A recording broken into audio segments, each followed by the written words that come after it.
Düşünsene. Hayat sana daha başlarken yetersizsin diyor. Yüzüne değil, gözlerinin içine bakıp. Sen buraya ait değilsin diyorlar. Ama sen kabul edilmeye çalışmıyorsun. Sen bu dünyayı kendine ait hale getirmeye geliyorsun. Bu sadece bir basketbolcunun değil, bir savaşçının, bir adamın, bir babanın ateşi hiç sönmeyen bir ruhun hikayesi. Kobe 1978'de Philadelphia'da doğdu. Babası George Alvin Bryant NBA'de top koşturuyordu. Ama Kobe'nin hikayesi Amerika'da başlamadı. 6 yaşındayken ailesiyle birlikte İtalya'ya taşındılar. Dilini bilmediği bir ülke, arkadaşsız, alışılmadık bir coğrafya ve tek sadık dostu bir basketbol topu.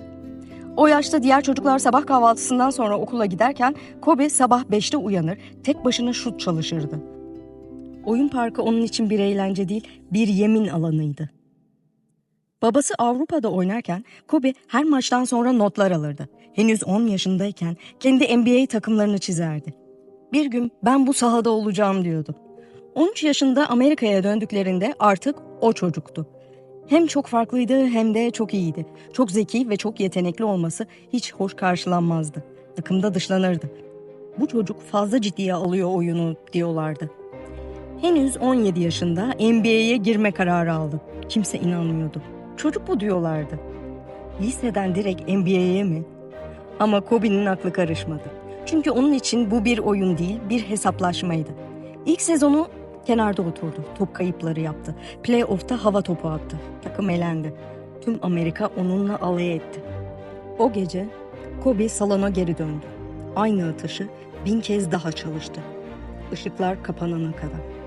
Ve Shaquille O'Neal ile birlikte Lakers efsanesini başlattılar. Arka arkaya 3 şampiyonluk geldi. Ama perde arkasında Kobe yalnızdı. Onu sevmediler. Çünkü Kobe herkes gibi olmak istemedi. O herkes gibi hissetmemek için insanları kendinden uzaklaştırdı. Sertti. Disiplinsizliğe tahammülü yoktu. Ve belki de en kötüsü kendi içindeki kibri kontrol edemiyordu. 2004'te Shaq ayrıldı ve herkes dedi ki bitti.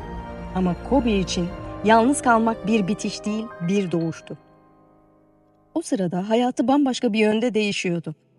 1999'da bir müzik klibinin setinde Vanessa Lane adında 17 yaşında bir lise öğrencisiyle tanıştı. Kobe 20 yaşındaydı, ünlüydü ama Vanessa'nın yanında sadece bir çocuk gibi hissediyordu. Ona bakarken gözleri yumuşuyordu. Tanıştıktan kısa bir süre sonra daha 21 yaşındayken Vanessa ile nişanlandı ve 2001'de evlendiler. Ailesi bu evliliği desteklemedi. Düğünlerine bile katılmadılar. Ama Kobe o gün dedi ki, ben bu kadına sırtımı yaslıyorum. Benim takımım artık o. 2003'te Kobe bir otel çalışanı tarafından tacizle suçlandı. Kariyeri, imajı, ailesi, her şeyi tepetaklak oldu. Mahkemeye çıktı. Sponsorlar onu bıraktı. Amerika sırtını döndü. Ama karısı Vanessa yanında kaldı. Kobe ona tek bir şey söyledi. Sana her gün yeniden layık olmak için yaşayacağım. Ve o günden sonra Kobe sadece oyuncu değil, insan olmaya karar verdi. Kobe ve Vanessa'nın 4 kız çocuğu oldu. Natalya, Gianna, Bianca ve Capri. Kobe kızlarına aşıktı.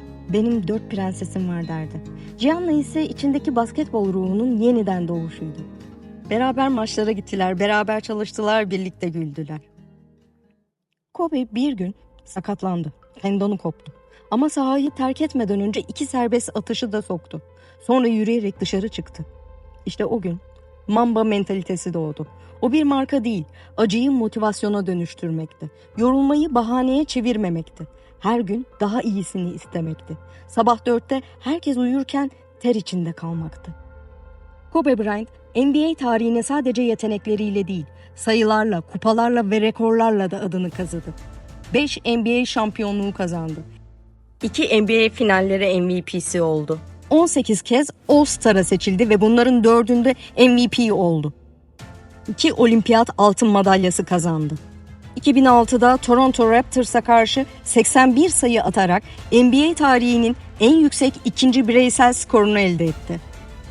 2005-2006 sezonunda ortalama 35.4 sayı ile NBA sayı kralı oldu. Kariyerinde toplam 33.643 sayı attı. Bu tarihin en iyileri arasında 4. sırada. Ama bu başarılar yalnızca skorla değil, zihinsel savaşla kazanıldı. Onun başarısı, başarılı olduğu için çalışması değil, çalıştığı için başarılı olmasıydı. Antrenmanlar, gece 3'te uyanmalar, kırık parmakla oynadığı maçlar, dizinden sıvı alındıktan sonra sahaya çıkması. Kobe'nin teri sadece sahaya değil, bir karaktere damlıyordu. Takım arkadaşlarına karşı bazen sertti. Ama bu sertlik kibirden değil, onları kendi limitlerine zorlamaktandı. Bir gün antrenmanda genç oyuncular telefona bakarken topu yere vurdu ve dedi ki, "Ya bu salona karakter bırakın ya da buradan karakterinizle çıkın." Son maçında 60 sayı attı ve o gece mikrofonu What eline can I aldı. say? Dedi ki, Mamba out. o gece yalnızca bir adam değil, bir çağ sahneden indi. Ama mirası sadece şutlar değil, iz bırakan cümlelerdi. Yetenek tanrı vergisidir ama karakter terle yazılır. Basketbolu bıraktı. Ama içindeki basketbol Gianna ile tekrar doğdu. Onunla birlikte yeniden çocuk oldu, onunla yeniden ışık buldu. Ve o sabah, 26 Ocak 2020, Gianna'nın maçı vardı. Helikoptere bindiler. Gökyüzü pusluydu. Helikopter yükseldiğinde dünya yine küçüldü onlar için. Gözlerinin önünde kalabalıklar değil, sadece net bir hedef vardı. Ama birkaç dakika sonra pilot yoğun siste yön kaybetti. Dağ yamacına doğru ilerliyordu ve bir çığlık bile olmadan, bir veda cümlesi bile söylenemeden helikopter Kaliforniya tepelerine çarptı. O kazada Kobe ve Gianna dahil toplam 9 kişi hayatını kaybetti. Bir baba, bir evlat, 2 takım arkadaşı ve 4 aile. Bir anda gökyüzünden silindi. Ve sonra dünya sustu, gökyüzü sustu, sonsuzluğa yürüdüler. Telefonlar çaldı, ilk haberler, doğru olamaz dendi. Ama sonra maalesef doğrulandı. Kobe Bryant ve kızı Gianna hayatlarını kaybetmişti. O gün sadece gökyüzü değil, bir çağ kapandı. Ama bazı vedalar bağırarak değil, fısıldayarak yapılır. Ve Kobe gidişiyle bize son bir şey daha öğretti. Gerçek kahramanlar bazen ışıkla değil, sessizlikle kaybolur. Ama yankıları bir ömür sürer. Kobe Bryant bir basketbolcu değildi, bir savaşçıydı. Yalnızlıkla büyüdü, kendini her gün yeniden yarattı. Terini yere değil, yüreklere damlattı. Yalnızlık seni durdurmaz, hata seni tanımlamaz ve acı seni öldürmez. Seni sen yapan. Kobe Bryant. Ve şimdi gözlerini kapa, onun attığı ilk topu düşün. Sonsuzluğu başlatan o küçük hareketi. Bir nefes, bir adım, bir inanç. O tek hareket bir ömürlük yankı yarattı. Peki sen? Yaşamın seni unutmaması için hangi savaşı başlatacaksın?